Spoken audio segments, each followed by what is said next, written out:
اللہ کریم سب سے بڑا ہے۔ نبی اکرم نور مجسم صلی اللہ تعالی علیہ وسلم اللہ کے محبوب مطلق ہیں۔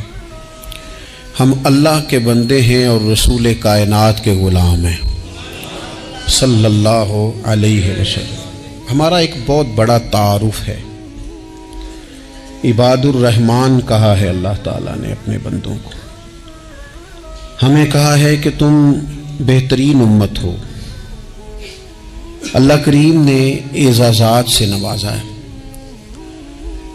جن لوگوں کے پاس اتنی بڑی نسبتیں ہوں، اتنے بڑے حوالے ہوں، اتنی بڑی طاقتیں ہوں، ان کے پاس ظاہری طور پر اگر لوگوں کا جتھا نہ بھی ہو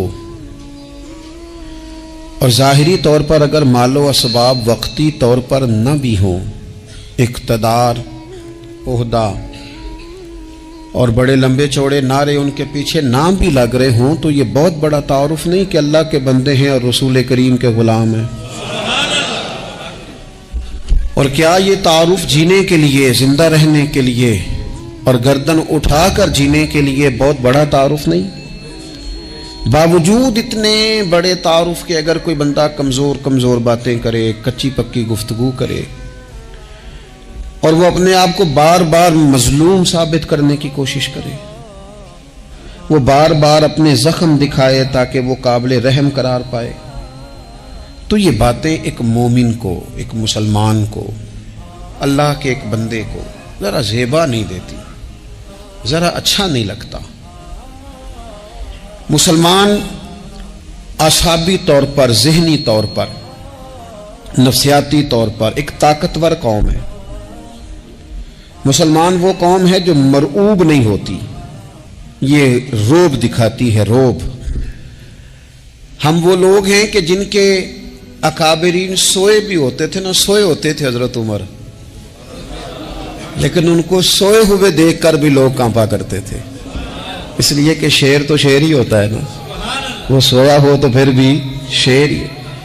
تو میں کچھ عرصے سے اس کمی کو بڑی شدت سے محسوس کرتا ہوں کہ لوگ، یعنی کوئی شخص بھی ملتا ہے تو وہ اس لہجے میں بات کرتا ہے کہ اسے مظلوم مان لیا جائے، قابل رحم مان لیا جائے، اس کی مدد کی جائے، اس پر توجہ کی جائے۔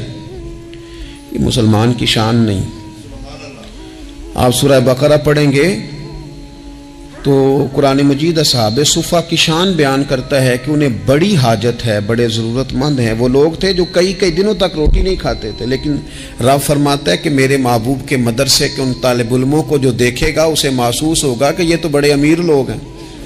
کیوں محسوس ہوگا؟ لا یسألون الناس الحافا، یہ لوگوں سے لپٹ کر سوال نہیں کرتے، کشکول طلب نہیں دراز کرتے، یہ اپنے پردے کو قائم رکھتے ہیں۔ خودداری، عزت نفس، وقار، خودی، ہمارے ہاں تیزی سے ان چیزوں کا آج جو ہے وہ یوں محسوس ہوتا ہے جیسے قحط ہو گیا ہے۔ الا ماشاءاللہ، آپ کے زخم دکھانے سے کوئی بھی آپ کا زخم نہیں بھرے گا، بلکہ میں نے تو یہ دیکھا ہے اپنی زندگی میں کہ اچھا بھلے تعلقات چل رہے ہوتے ہیں، آپ کو ذرا ضرورت پڑ جائے تو سامنے والا آنکھیں پھیر لیتا ہے، اسی وقت اس کا ماحول اور اس کے حالات خراب ہو جاتے ہیں۔ اس لیے اپنا سارا بھروسہ، اپنی ساری توجہ، اپنی سوچوں کا مکمل مدار صرف اللہ رسول کی ذات کو بنائیں، اور اس انداز میں بنائیں کہ کون دیتا ہے دینے کو تو چاہیے، دینے والا ہے سچا ہمارا نبی۔ اور یہ ذہن بنائیں زندگی میں کہ رب رسول کی بارگاہ سے 2 قطرے بھی مل گئے تو دنیا بھی بن جائے گی، آخرت بھی بن جائے گی۔ اس لیے ادھر ادھر دیکھنا تھوڑا کم کریں۔ اور بالخصوص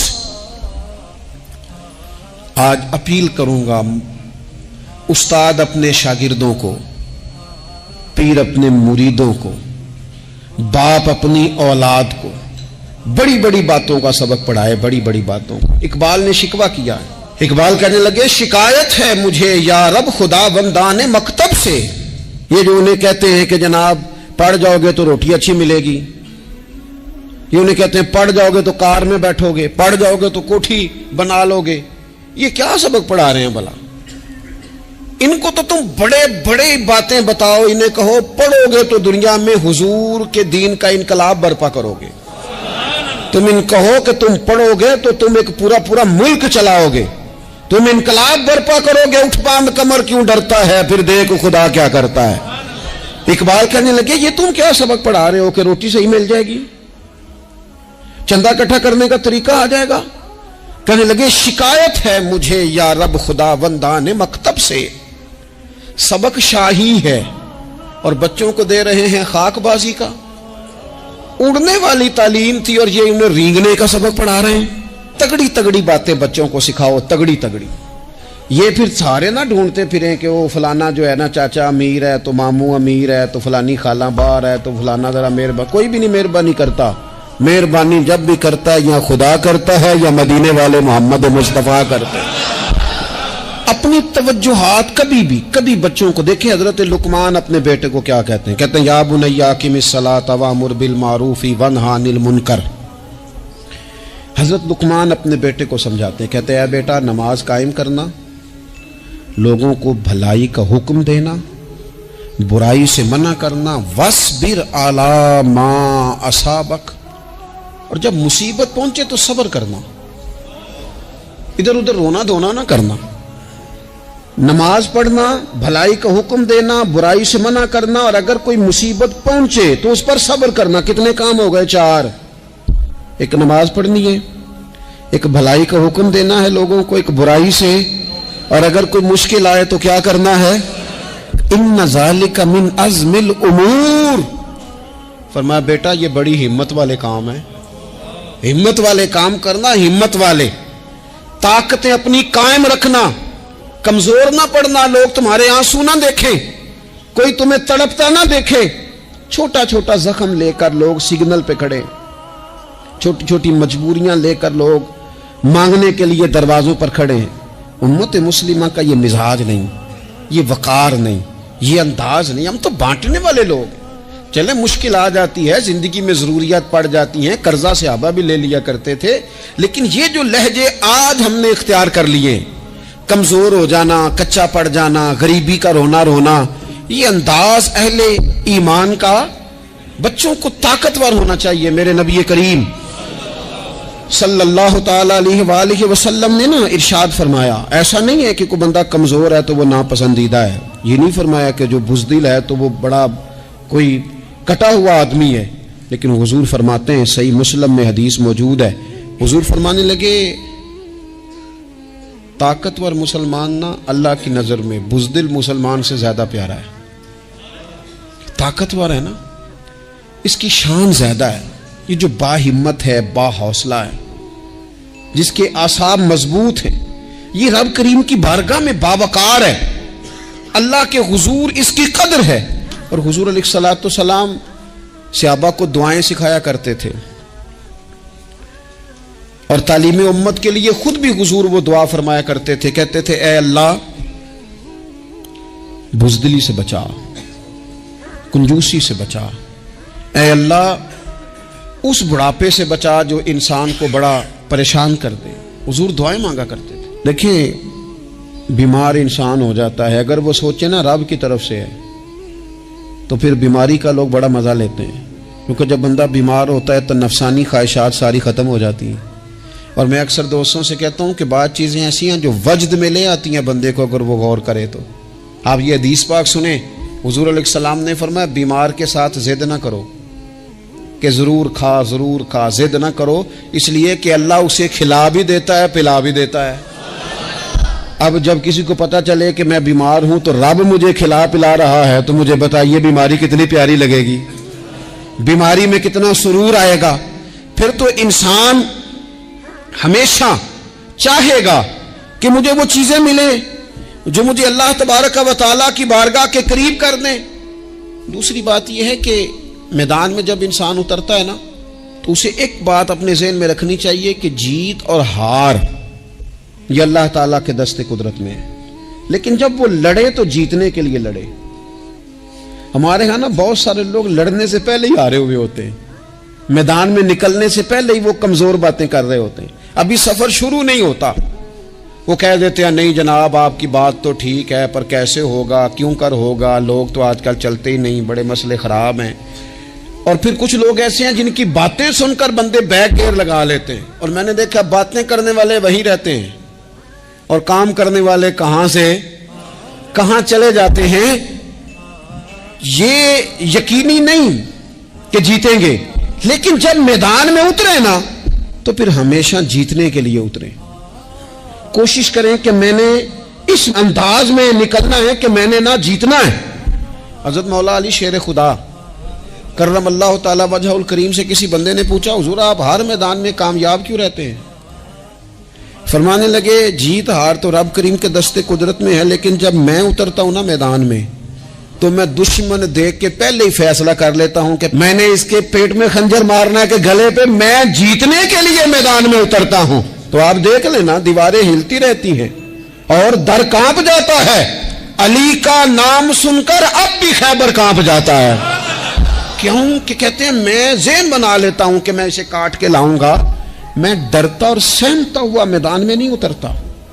ذہن ہوتا ہے کہ آج لڑوں گا تو جیتوں گا، آج میں دیکھیں میں کیا کرتا ہوں۔ حوصلہ نہیں پیدا کر پا رہے بچوں میں، کچھ بچے بھی اللہ خیر کرے عزم و ہمت والے لوگوں کے پاس بیٹھتے نہیں، اور دوسرا ہم اپنے بچوں کا کسی کو آئیڈیل بھی نہیں بننے دیتے۔ بچے کسی کا نام لیتے ہیں تو ہم کہتے ہیں پتر چھاڑ پرا، یہ دور ہی نہیں ہے۔ ہم کوئی ایسا ذوق، کوئی مزاج، کوئی طبیعت پیدا ہی نہیں ہونے دیتے۔ کچھ آنے والی نسل کا مزاج ہے کہ وہ اٹھنا نہیں چاہتی، بیٹھنا نہیں چاہتی، چلنا نہیں چاہتی، وہ چاہتی ہے میں لیٹی رہوں، موبائل میرے ہاتھ میں رہے، باقی سارے کام ریموٹ کنٹرول ہو۔ جب انسان دیکھیں نا، ایک ڈاکٹر صاحب کے پاس ایک دفعہ میں گیا تو ایک مریض کو وہ سمجھا رہے تھے، اسے کہہ رہے تھے کہ تو تھوڑی ورزش بھی کیا کر، تھوڑی ورزش بھی کیا کر، اور ساتھ انہوں نے بڑی اچھی بات کی، کہنے لگے اللہ تعالیٰ نے نا جسم میں جوڑ بنائے ہیں، یہ گھٹنے ہیں، یہ کونیاں ہیں، اللہ نے جوڑ بنائے ہیں، اسی لیے تو بنائے تھے کہ تھوڑی ان کو حرکت بھی دی جائے، لیکن اگر آپ ان جوڑوں کو حرکت ہی نہیں دیں گے تو یہ تو زانگا لود ہو جائیں گے۔ تو کام زندگی میں عزم کے ساتھ، ہمت کے ساتھ، اور سب سے بڑی مضبوطی یہ ہے کہ آپ یہاں سے مضبوط ہوں، آپ اعصابی طور پر مضبوط ہوں۔ یہ جو کمزوری ہے نا، ذہنی کمزوری، میں نہیں پسند کرتا کہ مطلب خواتین بچوں کو اس لیے ڈرائیں کہ بیٹا او ہو بلی آ گئی ہے۔ بلی کیا ہوتی ہے جی؟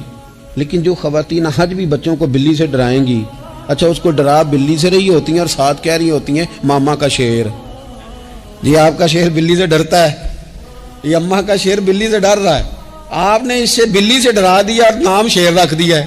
یہ کیسا شیر ہے کہ جو بلی آتی ہے تو بھاگ جاتا ہے؟ یہ ماحول مطلب متضاد ہے۔ یہ کاکروچ دیکھ کر چیخیں مارنا نا، یہ برگر فیملی ہونے کی علامت ہے۔ چھپکلی دیکھ کر نا چیخیں مارنا، یہ امیر گھروں کی علامت ہے، پڑھے لکھے لوگوں کی علامت۔ یہ کیا مذاق ہے؟ جو قوم چھپکلی سے ڈرتی ہے، کاکروچ سے ڈرتی ہے، اور جو لوگ کہتے ہیں ہو یہ جناب یہ تو اندر میرے وہ آ گیا ٹوکا تو یہ کھا جائے گا، تو یہ قوم انقلاب برپا کرے گی، یہ میدانوں میں نکلے گی۔ بڑے خوبصورت انداز میں ویڈیو بنا کے تو اس کو شیئر کیا جاتا ہے کہ وہ جی قربانی والے دن بکرا ذبح ہو رہا تھا تو بچہ رو پڑا۔ کیا بات کرتے ہیں آپ؟ یہ جہاد کرے گا بچہ کل کو جو بکرے ذبح ہونے پر روتا ہے؟ اعصابی مضبوطی ذہنی طور پر مضبوط کب ہوتی ہے؟ جب انسان اخلاقاً مضبوط ہوتا ہے، اس کی طبیعت وزادار ہوتی ہے، اس کا مزاج اسے مضبوط کرتا ہے۔ آپ ایک حدیث دیکھیں، ترمذی میں موجود ہے، حضور علیہ الصلوۃ والسلام نے فرمایا جب اللہ تعالیٰ نے زمین کو پیدا کیا تو زمین ہلنے لگی، اللہ نے پہاڑوں کو میخیں بنا کر، قلعے بنا کر زمین میں لگا دیا تو زمین ٹھہر گئی۔ فرشتے فوراً عرض گزار ہوئے کہ مالک تیری سب سے طاقتور مخلوق یہ پہاڑ ہیں؟ فرمایا نہیں، لوہا جو ہے نا وہ پہاڑوں سے بھی طاقتور ہے، کیونکہ لوہا پہاڑ کو کاٹ دیتا ہے۔ یا اللہ پھر لوہا سب سے طاقتور ہے؟ فرمایا نہیں، آگ اس سے بھی طاقتور ہے۔ کیا آگ سب سے طاقتور ہے؟ تو فرمایا نہیں، پانی بھی ہے۔ کیا پانی طاقتور ہے؟ فرمایا ہوا بھی ہے، جو پانی کا رخ پھیر دیتی ہے۔ مسلمانوں خدا را اس سے بڑا ذوق نہیں ملے گا۔ میں طاقتور ہونے کا طریقہ بتا رہا ہوں۔ ہمارے ہاں لوگ سمجھتے ہیں کہ میں بولتا زیادہ ہوں اس لیے میں طاقتور ہوں، میرے پاس اسلحہ زیادہ اس لیے میں یہ دیکھو حضور نے بتایا طاقتور کون ہوتا ہے۔ یا رسول اللہ پتھر پہاڑ طاقتور ہیں؟ تو فرمایا نہیں، ان پر تو لوہا ہے، لوہا طاقتور ہے، نہیں اس پر تو آگ ہے، آگ طاقتور ہے، نہیں اس پر تو پانی ہے، پانی طاقتور، اس پر تو ہوا ہے۔ تو حضور پھر مہربانی کریں بتائیں طاقتور کون ہے؟ تو یہ دیکھو نا، یہ یاد رکھو نا، یہ کائنات کے سب سے بڑے حکمت والے محبوب کی بات یاد رکھو نا۔ حضور فرمانے لگے سب سے زیادہ طاقتور وہ مومن ہے جو سیدھے ہاتھ سے صدقہ دیتا ہے اور دوسرے کو پتہ بھی نہیں لگنے دیتا۔ اس ہاتھ سے صدقہ دیا اور اس ہاتھ کو پتہ، جس میں یہ اخلاقی طاقت آ جائے نا کہ اللہ کے راستے میں دے کر پھر اسے چھپانا آ جائے، وہ بڑا طاقتور آدمی ہے۔ وہ میں یہ سب سے بڑا طاقتور ہے جس نے اپنے رب سے راز نیاز شروع کر لیے، اللہ کے راستے میں دیتا ہے پھر کسی کو خبر۔ یہ کون سی طاقت ہے؟ یہ روحانی طاقت ہے، یہ اخلاقی طاقت ہے، یہ کردار کی طاقت، یہ سوچوں کی طاقت ہے، یہ آپ کے مزاج کے بلند ہونے کی طاقت ہے۔ لیکن اگر مسجد میں ٹائلیں لگوا کر بھی ایک ٹائل پہ نام لکھوا لیا ہے، اگر کہیں تعاون کر کے بھی کہا میرا ذکر کرو، کوئی خدمت کر کے کہا میرا نام لو، پھر آپ کمزور ہیں، پھر آپ طاقتور نہیں ہیں، پھر آپ نے بزدلوں جیسا کام کیا، پھر آپ نے وہ رنگ اختیار کیا ہے جو شاید آپ کو ذہنی طور پر بڑی کوفت میں مبتلا کر دے۔ تو اعصابی طاقت، اعصابی قوت، آپ دیکھیں حضرت صدیق اکبر رضی اللہ تعالیٰ عنہ، حضور نے تربیت کی تھی نا۔ میں ذمہ داری سے کہتا ہوں کہ تعصب کی اینک نہ کسی نے پہنی ہو، ورنہ کائنات میں عشق کی داستان ختم ہو جاتی ہے جناب صدیق اکبر پر۔ جو پیار انہوں نے مدینے والے محبوب سے کیا ہے کوئی کر ہی نہیں سکتا۔ اور ہر وقت کی جدائی، ہر وقت کی، یعنی بیٹھے بیٹھے نا حضور کے وصال کے بعد بیٹھے بیٹھے حضرت صدیق اکبر اٹھ کے نا تو ایک رستے پہ چلنا شروع ہو گئے۔ کسی نے پوچھا ابوبکر کہاں جا رہے ہو؟ کہنے لگے یار ایک دن نا محبوب 2-3 دن کے لیے کہیں گئے تھے، اس رستے واپس آئے تھے۔ جنہاں دے دل بر جانی وچھڑن کون روے پھر تھوڑا، اے سب روگاں دا روگ محمد جس دا نام وچھوڑا۔ پریشان ہوں تو دل کر رہا ہے پتہ نہیں یہاں سے آ نہ جائیں۔ اتنا زیادہ محبوب کی غلامی اور نبی پاک کی محبت کا ذوق، لیکن اعصابی طور پر مضبوط کتنے تھے؟ حضور کے وصال کے بعد جس بندے نے اپنے پروں کے نیچے پوری امت کو سنبھال لیا ہے نا، اس کا نام بھی ابوبکر صدیق ہی ہے۔ ایسے ایسے سنبھال لیا، سب سنبھال، دکھ سب سے زیادہ لیکن سنبھالا۔ کوئی زکوٰۃ کا منکر پیدا ہو رہا ہے، کوئی ختم نبوت پہ حملہ کر رہا ہے، کوئی کچھ ہو رہا ہے، کوئی کچھ ہو رہا ہے، ابوبکر صدیق نے فرمایا سارے لشکر روانہ کرو، جہاں جہاں حضور نے فرمایا تھا جہاد کرو۔ فرمایا جو ایک رسی بھی زکوٰۃ کی نہیں دے گا وصول کریں گے۔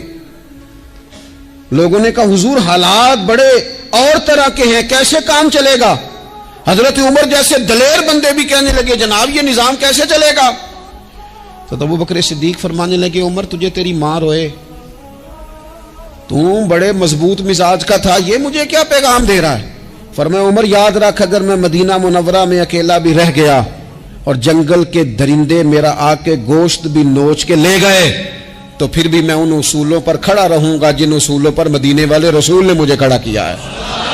ذرا گنجائش نہیں۔ ہم یہاں سے مضبوط لوگ ہیں، یہاں سے ذہنی بلندی، ذہنی پختگی، یہ حسن ہے زندگی کا۔ یہ کیا بات ہوئی؟ پرسوں فیصلہ کوئی اور تھا، سویرے پروگرام کوئی اور بن گیا، کل فلانے کا مرید تھا آج مجھے فیض نہیں ملا ادھر جا رہا ہوں، پرسوں فلانے کو استاد بنا بیٹھا تھا آج میرا پروگرام بدل گیا ہے، کل میری سوچیں اور تھیں آج میری سوچیں اور ہیں۔ جو قوم ساری زندگی تعین ہی نہ کرے وہ کام کیسے کرے گی؟ جو رستے کا آغاز ہی نہ کرے وہ منزل پر کیسے پہنچے گی؟ تو کمزور باتوں سے نکلیں، بزدلانہ سوچوں سے باہر آئیں، طے کریں زندگی میں یہ کچھ ہم نے کرنا ہے۔ میں نے کہا ہے نکلیں میدان میں جیتنے کے لیے، پھر رب کی مرضی ہے، پھر اللہ کی مرضی ہے۔ ساری زندگی صحابہ پر قرض رہا، قرضے بھی رہے، خدمتیں بھی ہوتی رہی، جہاد بھی ہوتے رہے، ڈیوٹیاں بھی ہوتی رہیں, سارے کام ہی ہوتے رہے. ہمارا یہ مزاج ہے, ایک دو کھا گیا ہے ساری خوشیاں ہی گئیں, بس سارا کچھ ختم کر بیٹھتے ہیں. تو تھوڑی سی نا مضبوط دیکھیں. اچھا یہ حضرت ابو بکر کا حال ہے, تو جناب عمر کی کیفیت کیا ہے؟ کلمہ پڑھتے ہی حضرت عمر نے فرمایا یا رسول اللہ, جب آپ سچے, قرآن سچا, اسلام سچا, تو چھپ کے نماز پڑھنے کا کیا مطلب ہے؟ فرمایا ابھی تعداد ہی کوئی نہیں, 40 تو مسلمان ہیں. عرض کی حضور مہربانی کریں نا, آپ صرف اجازت دیں. 20 لوگوں کی صفیں بنا دی گئیں. ایک صف کے آگے حضرت عمر ہیں, ایک صف کے آگے حضرت امیر حمزہ ہیں. جناب عمر کہنے لگے چونکہ آپ اللہ کے رسول ہیں تو لہذا نماز بھی آج اللہ کے گھر میں پڑھی جائے گی. تو حضرت عمر بیت اللہ شریف کے بیچ کھڑے ہو کے نعرہ لگاتے ہیں, فرماتے ہیں میں عمر ہوں, تم مجھے بھی جانتے ہو, میرے باپ کو بھی جانتے ہو, تم میرا قبیلہ بھی جانتے ہو, میں نے پڑھ لیا ہے محبوب کا کلمہ. اب جس نے بچے یتیم کرانے ہو اور اپنی بیوی بیوہ کرانی ہو وہ آئے اور مجھے روکے. یہ محبوب اللہ کے ہیں اور گھر بھی اللہ کا ہے, تو نماز بھی آج اللہ کے گھر میں پڑھی جائے گی. جب تک انسان یہاں سے طاقتور نہیں ہوتا. پھر بات آئی سیدنا عثمان غنی کی.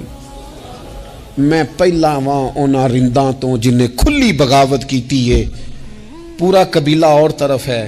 عثمان تیرے گھر میں مال ہے, دولت ہے, وزاداری ہے, لوگ سارے کیا کریں گے؟ والد مخالف, چچا مخالف.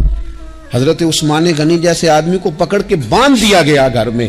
پر عثمان غنی کہنے لگے میں ان بزدلوں میں سے نہیں ہوں جو محبت بھی کریں اور اظہار بھی نہ کر سکیں, جو دعویٰ بھی کریں اور پھر ان کے اندر طاقت اظہار بھی نہ ہو. فرمایا تم جتنا باندھ سکتے ہو باندھ لو, تم اپنی دولتیں, حکومتیں اور اپنا جاہو جلال سنبھال کے رکھو, ہم نے تو غلامی کا فیصلہ کر لیا ہے. اور پھر کی غلامی انہوں نے. اور جہاں تک بات ہے شیر خدا حضرت علی المرتضیٰ کی, حضرت علی المرتضیٰ شیر خدا کا تو یہ حال تھا کہ ساری زندگی میدان میں رہے. ایک دن حضور نے صرف فرمایا کہ آج آپ کو نہیں لے کے جانا, آپ تھوڑا نا میرے نائب بن کر, حضور کسی نہ کسی کو نائب بنا کے مدینے میں چھوڑ کے جائے, ایک دن صرف کہا نہیں لے کے جانا. تو حضرت مولا علی رونے لگے, کہنے لگے حضور میں بچوں کے بیچ رہوں, عورتوں کے بیچ رہوں, میری تلوار کو زنگ لگ جائے گا. حضور مجھے تو گھوڑے پہ بیٹھنا پسند ہے. اچھا میں آپ کو ایک اور بات بھی عرض کروں, پہلے بھی میں نے کہا تھا پھر کہتا ہوں, کچھ لوگ پڑھے لکھے ہوتے ہیں بہادر نہیں ہوتے. حضرت علی کے علم کا بھی کمال عروج پہ اور بہادری بھی پورے عروج پہ. زندگی نا بہادر لوگوں کی ہوتی ہے. یہ شہاب الدین غوری لیٹے ہیں یہاں سواوا میں, تو کسی نے پوچھا ان سے کہ یار آپ کہاں رہتے ہیں؟ کہنے لگے میں گھوڑے کی پشت پہ ہوتا ہوں.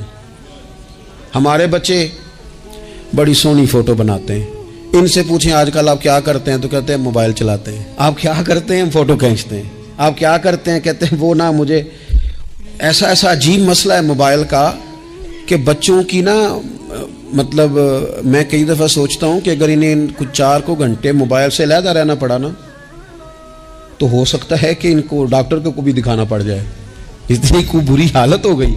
مجھے ڈھیر سارے دوست کہتے ہیں جی آپ ٹیلی فون پہ ملتے نہیں. میں نے کہا میں پہلے ملا کرتا تھا جب تک لوگوں کی جیب میں موبائل تھا, جب سے لوگوں نے ہاتھ میں پکڑ لیا نا تو پھر تو ایک دن میں 100 نمبر ملتا ہے, تو پھر آپ کیسے موبائل پہ رہیں گے؟ پھر تو ایک ہی کام ہے, یا فون سنیں گے یا کوئی اور کام کریں گے. تو تھوڑی سی ہمت والی زندگی گزاریں. بزدلانہ باتیں, کمزور باتیں ہمارے بچوں کو بھی کمزور کر دیں گی. یہ کچھ نہیں کر سکیں گے. حضرت سیدنا عبداللہ بن زبیر رضی اللہ تعالیٰ عنہ, یہ مدینہ منورہ میں پیدا ہونے والے سب سے پہلے بچے ہیں.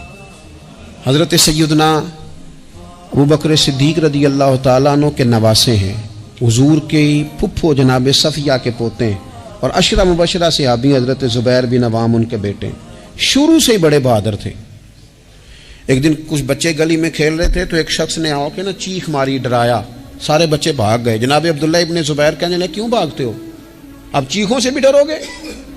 واپس آؤ سارے, میں تمہارا امیر ہوں, آؤ ذرا اس پر حملہ کریں. ہم سارے بھاگے اور یہ اکیلا کھڑا رہے. اس پر حملہ کیا, وہ ڈرانے والا خود ڈر کے بھاگ گیا. تھوڑا سا نا مزاج, ذہن, طبیعت دیکھیں نا, بدتمیزی اور چیز کا نام ہے لیکن گفتگو کا مضبوط ہونا یہ اور چیز کا نام ہے. بچوں کو جب پوری طرح یہاں تو ہم ان کو اس قدر زیادہ کمروں میں بند رکھتے ہیں کہ جب وہ نکلتے ہیں باغی ہو جاتے ہیں.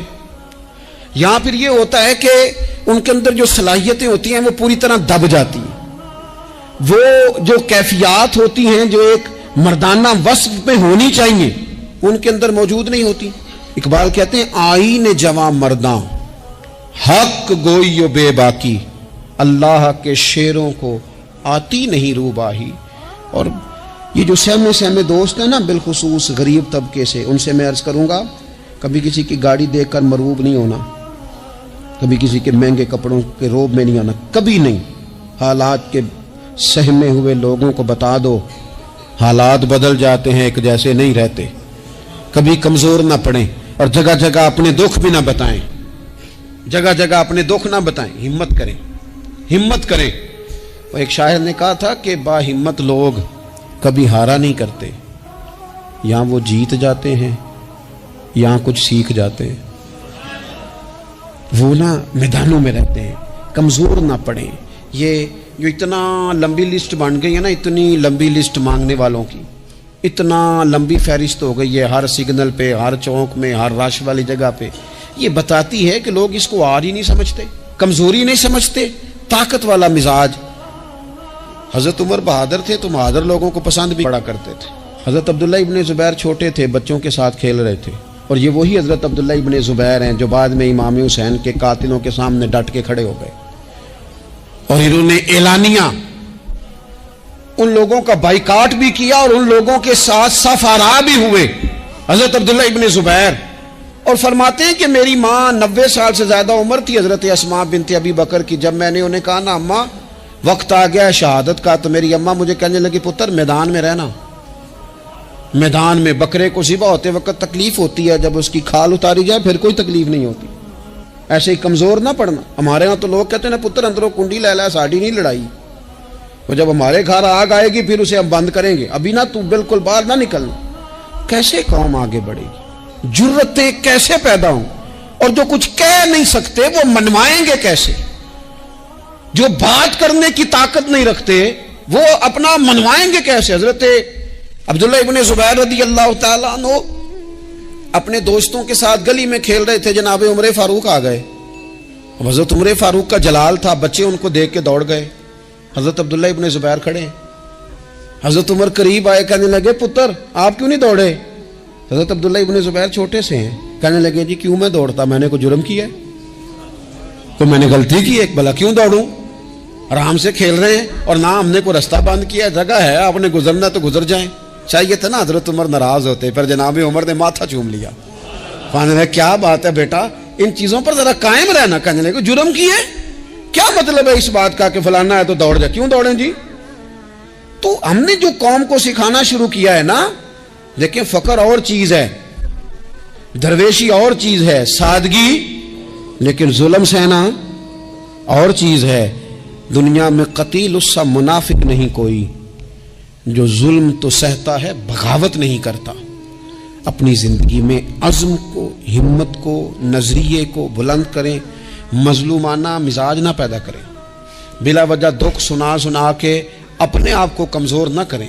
یاد رکھیں اگر ہم اپنے دکھ کسی کو سنا رہے ہیں اور اپنے آپ کو بڑا غریب ثابت کر رہے ہیں تو ایسا نہ ہو کہ ہمارے بچے اس کا برا اثر لے جائیں. خودداری سے جینا سکھائیں، عزت نفس سکھائیں.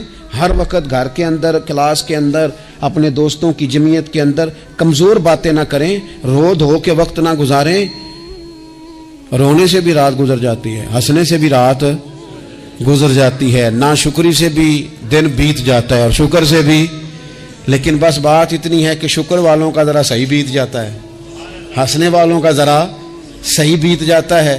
زندگی میں عزم کے ساتھ، ہمت کے ساتھ لوگ جس حال میں مرنے کی دعا کرتے ہیں، معاذ اللہ، لوگ جس حال میں مرنے کی دعا کرتے ہیں، ہم نے اس حال میں جینے کی قسم کھائی ہے.